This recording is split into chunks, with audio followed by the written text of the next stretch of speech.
नमस्कार मित्रों, मैं विकास वर्धन आज पुनः आप लोगों के पास एक रुपया के विषय पे एक नई बात रखने के लिए आया हूँ। निश्चित रूप से आप सब लोगों ने में से बहुत सारे लोगों ने ऋण लिया होगा और आपने देखा होगा कि ऋण में आपके खाते में कुछ राशि, कुछ डिजिट ट्रांसफ़र होती है और जो ऋण की जो याचिका जब हम दायर करते हैं बैंक में, तो उसमें लिखा होता है कि हम बैंक से इतने रुपये की राशि हमें चाहिए, इतने रुपए, और जो आता है हमारे अकाउंट में वह होता है सर्टेन डिजिट। वह डिजिट होता है, वह रुपया नहीं होता।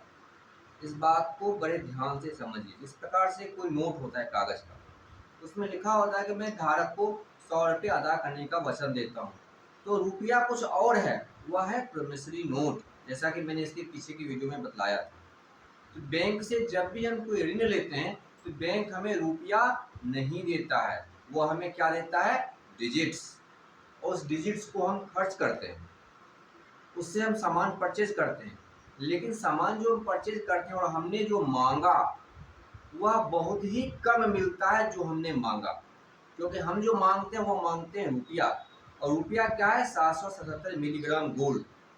हमने रुपया मांगा है कि मुझे भैया 5,000 रुपया या 1 लाख रुपया मुझे ऋण में दो, लेकिन वह जो है सो वह सिर्फ हमें परचेज पावर देता है और वो प्रोमिसरी नोट है। उस प्रोमिसरी नोट के आधार पे हम कुछ चीज़ें परचेज कर सकते हैं, लेकिन वास्तव में जो मेरा रुपया है उतने ही परचेज नोट का, जैसे 100 रुपये के नोट का जो गोल्ड बैठता है उससे हम कई गुना चीज़ें खरीद सकते हैं। 7,500-8,000 गुना का अंतर होता है। लेकिन जब वह जो नोट है उस नोट का जो परचेज पावर है वह 7-8 हज़ार गुना कम होता है। तो यदि आप बैंक से कोई ऋण लेते हैं और बैंक वाले को यह पूछिए कि आपने जो मुझे दिया वह असली वैध मुद्रा है या अवैध मुद्रा है। अगर वह बैंक कहता है कि मुद्रा वैध है, इसका मतलब है कि गोल्ड पर आधारित है, और मुद्रा यदि वैध है तो आप मुझे प्रमाणित कर दो, बताओ कि मुद्रा कैसे वैध। क्योंकि मुद्रा की वैधता की जो कसौटी है वह यह है कि जितना गोल्ड हमारे पास है आरबीआई में, उसी के मानक के आधार पर आप रुपया छाप सकते हैं। जैसे करीब करीब 800 मीट्रिक टन गोल्ड हमारे आरबीआई में है, तो उस हिसाब से करीब 5 लाख करोड़ रुपए छाप सकती है, जबकि 35 लाख करोड़ रुपए सरकार छाप चुकी, बैंक छाप चुकी है। तो यह उससे कई गुना अधिक है। निश्चित रूप से 29 लाख करोड़ रुपए जो है सारे फेक हैं, इसके काउंटर में कि रुपया गोल्ड है ही नहीं। तो इस प्रकार से बैंक जो हमें देती है वह हमें देती है डिजिट्स, कागज की नोट, वह रुपया नहीं देती। लेकिन हम जो उसे लौटाते हैं वह हमें वास्तविक रुपया लौटाते हैं, जो कि हमारी जो कमाई है वह मेहनत से निकलती है, प्रोडक्ट से, प्रोडक्शन से, सेल से। तो हमारी जो कमाई है वह वास्तविक है, वह गोल्ड है। और बैंक जो हमें देता है वो डिजिट है, रुपया कागज का टुकड़ा है बस, और कुछ भी नहीं।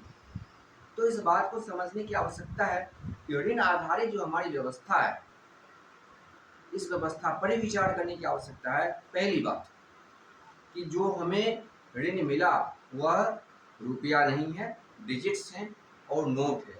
अब आते हैं दूसरी बात पर।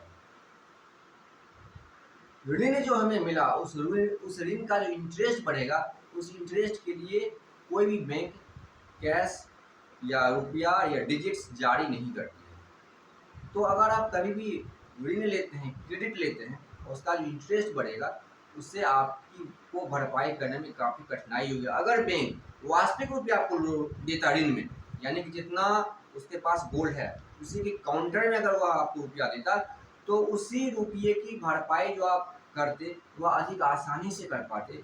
लेकिन अगर रुपया फेक है, क्रेडिट है, हवा में क्रिएट किया गया है, तो उससे आपको भरपाई करने में बहुत मेहनत लगेगी और फिर भी कोई ना कोई हमारा भाई डिफ़ॉल्ट हो जाएगा। उदाहरण के तौर पे अगर 10 व्यक्ति को तुलना कीजिए, सपोज कीजिए कि मैं आरबीआई हूँ, मैंने 10 व्यक्ति को 10-10 रुपये ऋण दिए और मैंने कहा कि वर्ष के अंत में आप सब हमें 11-11 रुपये दोगे, एक वर्ष में 1 रुपया मेरा सूद हुआ, ठीक है।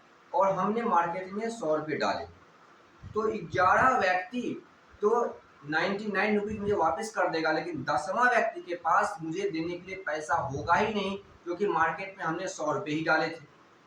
उसे डिफ़ॉल्ट होना ही होना है। उसकी संपत्ति हम कुर्क करके वापस ले लेंगे। तो यह एक शोषण का तंत्र है, बैंकों के द्वारा बनाया गया एक माया जाल है। इस माया जाल को आपको भली भांति समझना होगा, तभी आप जी पाएंगे। इसके लिए आपको अपनी जो देश की अर्थव्यवस्था है उसे बदलने के लिए आवाज़ उठानी होगी।